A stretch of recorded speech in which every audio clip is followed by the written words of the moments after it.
ایمان خوف اور امید کے درمیان ایک کیفیت کا نام ہے۔ ایمان خوف اور امید کے درمیان ایک کیفیت کا نام ہے، یعنی کبھی خوف، کبھی امید، کبھی حسرت اور امید بھری نظروں سے خدا کی رحمت کو تکنا، یہ ایمان ہے۔ اور کبھی خدا کے غیظ و غضب سے اپنے جسم پر کب کبھی طاری کر لینا، یہ ایمان ہے۔ اب اس کے بعد حضرت نے فرمایا کہ میں آپ کو بتاؤں، اساتذہ بیٹھے فرماتے ہیں کہ دیکھیے یہ ایمان خوف و رجا کو کہتے ہیں، لیکن سنیں کہ خوف کب افضل ہے اور رجا امید کب افضل ہے۔ آپ جس مرحلے میں ہیں زندگی کے، اس وقت آپ رجا اور امید آپ کے لیے افضل ہے یا خدا کا خوف یہ چیز آپ کے لیے افضل ہے؟ تو فرمایا کہ بندے کے جسم میں جب گناہ کی طاقت ہو تو ایسی صورت میں بندے کے لیے، مومن کے لیے خدا سے خوف یعنی خوف خدا یہ ایمان ہے کہ افضل ہے۔ اور جب جسم میں اعضاء میں گناہوں کی سکت اور طاقت باقی نہ رہے تو ایسی صورت میں بندے کے لیے خدا سے طلبگار، خدا کا کی رحمتوں پر حسرت، محبت بھری، امید بھری نظروں سے تکنا، یہ اس کے لیے افضل اور یہ ایمان ہے۔ اس معمولی سے جملے میں حکمت کی بڑی گہری باتیں حضرت نے بتا دی، اور ایک موقع پر ارشاد فرمایا کہ آج کچھ لوگ عملیات کے ذریعے ہے نا، دعا تعویذ وغیرہ ہوتی ہے، بات ہوتی ہے، تو عملیات اور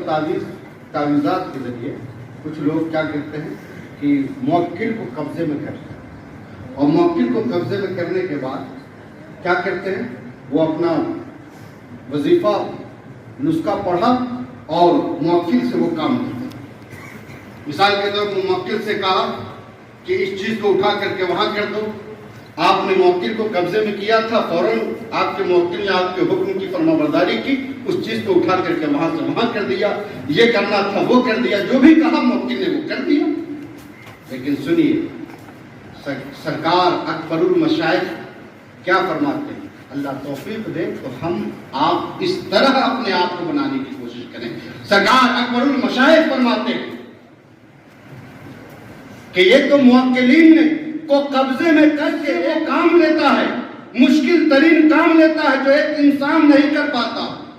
ایک عامل بظاہر اس کام کو نہیں کر پاتا،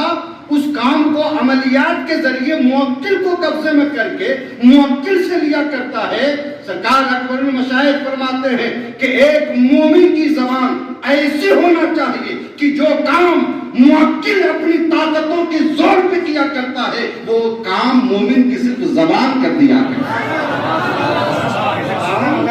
مومن کی صرف زبان کر دیا کرے۔ ایک مومن کی زبان ایسی پر اثر اور پر تاثیر ہونا چاہیے۔ گویا سرکار اکبر المشائخ یہ دیکھنا چاہتے ہیں کہ آپ کا کردار اعلیٰ ہو، آپ کی زبان پر تاثیر ہو، آپ کی زندگی بے مثل و بے مثال ہو، آپ علم کے ساتھ عمل کی پاکیزہ زیور سے بھی کیا ہو، اپنے آپ کو مالا مال کریں۔ تو یقیناً بڑی خوش بختی ہے ہماری اور آپ کی کہ ہم ان کے قائم کردہ شجرے کے فضل کے سائبان میں ہم پروان چڑھ رہے ہیں۔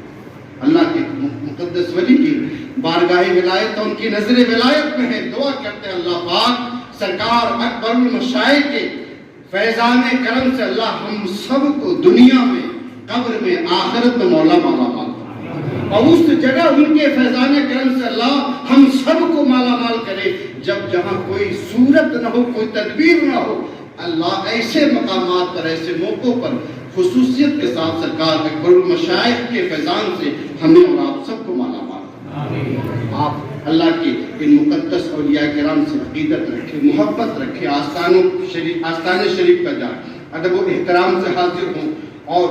اور حاضر ہونے کے ساتھ ساتھ اس کچھ لوگوں نے پتھر توڑ دیا 3000 کا، سرکار حضور سرکار غلام سمد میاں صاحب کی بات آپ دیکھ رہے ہیں، گھر 5 آدمی ہوتا ہے تو 5 آدمی کو گھر چلانے میں کتنی مشکل ہوتی ہے۔ ایک آدمی جو ذمہ دار ہوتا ہے، گھر کا 5 آدمی ہو، کتنی مشکل ہوتی ہے اس گھر کو چلانا۔ صبح دوپہر شام ناشتے کا بھی انتظام، دوپہر کے کھانے کا، رات کے بھی کھانے کا، سونے کا بھی انتظام، سارے اسباب سامان تعیش کا اہتمام و انتظام۔ جو ذمہ دار ہوتا ہے وہ سونے کے علاوہ سرگردہ اور پریشانی رہتا ہے کہ کسی طرح گھر کے لوگوں کے لیے ہر چیز کا انتظام و اہتمام ہو۔ جب 5 لوگ ہوں گھر کے تب یہ صورت حال ہے۔ آپ اندازہ کریں یہاں تو 500 تعداد ہے، لیکن تقریباً یہ سب عملہ ملا کر کے تقریباً کوئی معمولی بات نہیں ہے، اور نہ کوئی سفیر نہ کوئی محسن، تنہا یہ ساری چیزیں انجام دی جا رہی ہیں، یہ کوئی معمولی بات ہے۔ تو آپ ایسی صورت میں حضرت فرما رہے ہیں کہ یہ سب حضرت ہی کی نظر کرم سے سب کچھ ہوتا ہے، سبحان اللہ، اور یہ ضرور ہوگا۔ جب کبھی ایسی پریشانی ہوتی تھی نا، کئی بار ایسا بہت مشہور واقعہ ہے کہ ایک بار جی کی تنخواہ کے لیے جامعہ میں فنڈ بجٹ نہیں تھا،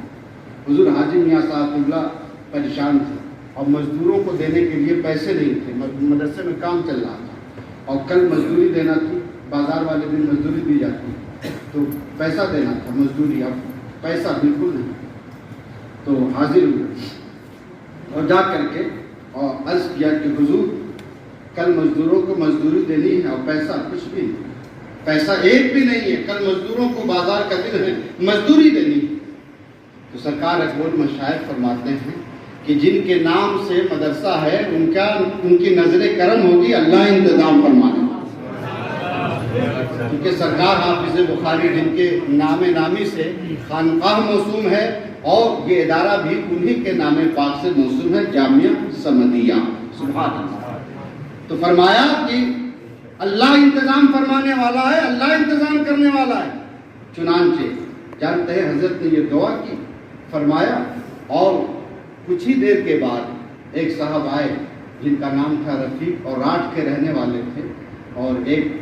پیسے کی ایک گڈی جو ہے حضور حاجی میاں صاحب اللہ کی بارگاہ میں پیش کیا اور کہا کہ حضور یہ مدرسے کے لیے ہے، سبحان اللہ۔ تو حضور حاجی اس طرح سے یہ جامعہ چلتا ہے، اس طرح سے چلا کرتا ہے۔ تو اب میرا کہنا یہ ہے کہ آپ نے یہ سب اہتمام ساری چیزیں ہوتی ہیں اور حضرت کر رہے ہیں تنہا۔ آپ 3000 کی وہ ٹائم ایک پتھر رکھا، آپ نے اس کو توڑ دیا، لگا کے چھوٹے بچے نے اینٹ چلایا ٹوٹ گیا، یہ آپ نے نقصان کیا۔ آپ یاد رکھیں نقصان کرنے سے پہلے اس جامعہ پر ایک چھوٹی سی بھی بری اور غلط نظر ڈالنے سے پہلے یہ سوچ لینا کہ آپ اس اینٹ عمارت پر نظر نہیں ڈال رہے ہو، بلکہ بظاہر آپ سرکار اکبر مشاہد نے جس کی بنیاد رکھی ہے،